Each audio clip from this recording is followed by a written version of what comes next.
What's up everyone? Welcome to Ashley Talks Movies and welcome to my review of How to Train Your Dragon. This is the live action remake of the 2010 animated film of the same name. This remake is directed by Dean DeBlois, who co-directed the original animated movie. How to Train Your Dragon is set on the fictional Isle of Berk, where Vikings and dragons have been battling for generations. During a dragon attack, a young villager named Hiccup, played by Mason Thames, traps a mysterious dragon known as a Night Fury. But instead of killing him, Hiccup shows mercy, befriends the dragon, and soon realizes that everything he and his village knows about dragons is wrong. Before I jump into the review, do me a favor, make sure you subscribe, that way you can keep up with everything I'm posting here on the channel, including all the movie reviews, entertainment news, and more. Toothless, it's okay.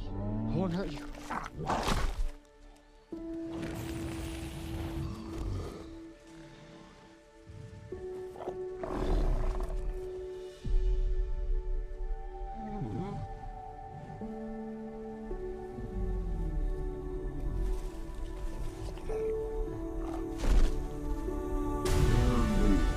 Everything we know about dragons is wrong. So once again, I'm doing a review of a live action remake of an animated movie. We just had Lilo and Stitch, we just had Snow White. However, both of those were Disney movies. So this time around, it's Universal's turn. Now this review is mostly going to be about the live action How to Train Your Dragon. I'm not going to spend a lot of time comparing it with the animated film. This is similar to the approach I took with the Lilo and Stitch review that I did, where I tried to focus mostly on the live action movie instead of spending a lot of time comparing it to its animated predecessor. So I'm going to do the same thing here with How to Train Your Dragon, where I really want to try to judge this movie on its own merits. Now, I'm going to get this out of the way from the beginning. This movie is very much a shot-for-shot remake of the animated film. There are a few changes here and there, but none that really change the story or characters in a significant way. So on its own, how does this movie hold up? Well, I think it's a very good movie. And there are a few reasons why. It captures the heart of a story about a young Viking who is an outsider and often misunderstood, who befriends a dragon, and how that relationship changes both of their lives. So what you get is a really endearing story that has all these themes that resonate with kids and adults. Themes about acceptance and finding your place in the world. Now, going into this movie, one of the things I was really concerned about was how well the dragons would translate into a live action world. And, with movies like this, you know that they're going to go the CGI route, and that's what they did here. But I'm pleased to say that they fit in very well. Toothless keeps his look from the animated movie, so do many of the other dragons. They have this sort of cartoonish look about them, but some of the dragons actually get a more realistic design. A lot of them reminded me a little bit of the dinosaurs in Jurassic World in terms of how they looked. Now, beyond the very obvious CGI, this movie is very visually stunning. There are some moments where you can tell that they were filming in front of a large green screen, but there are also moments where you have these really beautiful, gorgeous landscapes of mountains and cliffs and the ocean. And this movie has some really breathtaking shots. Now, I saw this in IMAX and I was absolutely blown away by some of the visuals in this movie. And not just the visuals, but also the scale of everything. The scope of Berk and the village, the island surrounding it, even the ships. All of this felt like this big, grand adventure, especially when it comes to the flying sequences, which in this movie just felt really magical. Now, when it comes to performances, I think for the most part, the cast does a really good job. Mason Thames does an amazing job in the role of Hiccup.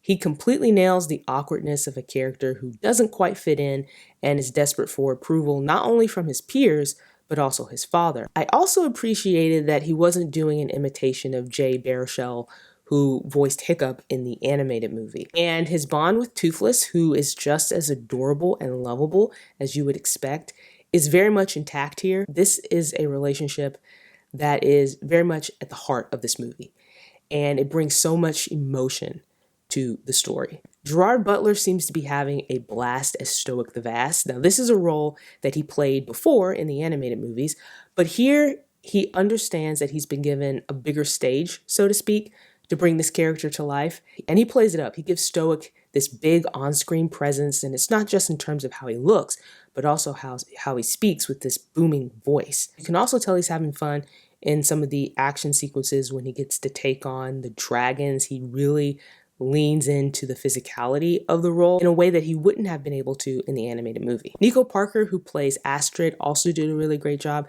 and she really makes the role her own. Astrid is a headstrong, ambitious young woman, and Nico Parker completely embodies that aspect of the character, and I thought she had great chemistry with Mason Thames. Now, I've tried not to spend most of this review comparing the live-action How to Train Your Dragon with the animated one, but there's one big difference that I did want to point out. In the animated movie, you have these action sequences where, you know, there's these dragon battles and there's fire, and you have all of that here in the live-action version. But because it's live action and because of how the dragons look, and also you have the human performers, those action sequences are way more intense in the live action version than they are in the animated version. And so I think if you're bringing younger children to this movie, that might be a little bit more intense for them than the animated film. So that's just something to keep in mind. Now, when it comes to my criticisms about this movie, I only really have one, and that is the humor. It just doesn't land. And that's unfortunate because, you know, this movie is fun, it's thrilling, but that humor is also a big part of this story, and unfortunately, it's kind of lost here. It just doesn't land the way it should. When it comes to most of the jokes and the gags, there's just an awkwardness in the delivery that makes all of it really fall flat. A lot of the humor is delivered through some of the young Viking characters like Snotlout and Rough Nut and Tough Nut and Fishlegs, the young Vikings that are part of, you know, Hiccup's crew. And yeah, it's just the chemistry is off there. And that's especially true with like Rough Nut and Tough Nut. In the animated film, their delivery and their relationship to each other was just really funny with how like sarcastic they were and how sort of deadpan they were. And here it just doesn't work. And I don't know what happened there. But yeah, the humor here, it just like a huge miss. But other than that, I thought How to Train Your Dragon was very good. I thought it was entertaining, and I thought it did a really great job of telling this story. Now, two things can be true. You can have a remake or a sequel be completely unnecessary, but that unnecessary sequel or remake can also be very good. And that's what you have here with the live action How to Train Your Dragon. So those are my thoughts on How to Train Your Dragon. Do you plan on seeing this movie in theaters this weekend? Let me know in the comments. While you're here, like and subscribe, and stick around for more videos like this.